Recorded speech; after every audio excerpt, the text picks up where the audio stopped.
one constant, the one absolute that I can tell you that every alcoholic and addict experiences is a disconnect between cognition and emotion, between thinking and feeling. And I had shoved those feelings away long before, and I could deal with philosophy and sports and all kinds of stuff like that, but don't ask me to tell you how I feel. That was not going to happen.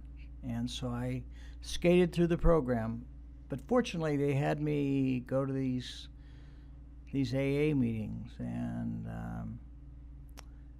they, you know, I saw people who had what I wanted. They were happy.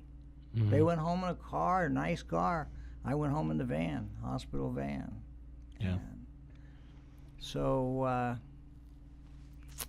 left the treatment program, and they gave me a little coin, and I went straight to Thrifty's and bought a gallon of wine. Drank for 3 days, put a gun in my mouth, and said, I'm done. And when you consider suicide, there are a lot of people in your head that start to have opinions about that. And so part of me said, hurry, just pull the trigger. And another part said, you know what, dead's a long time. And maybe you need to, maybe there's another option.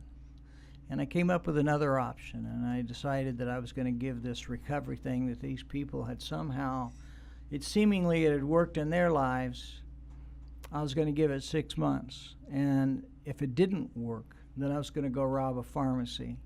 And I just didn't feel like I should waste a suicide. You only get one.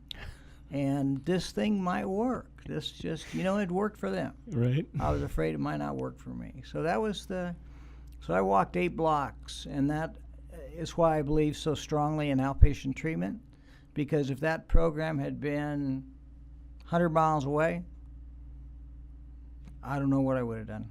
I'm sure I would have just gone out and got something to drink. But I walked the 8 blocks to the treatment facility, and for the first time they saw me come in with tears streaming down my cheeks, and I said, I will do whatever you tell me to do. And that was the change.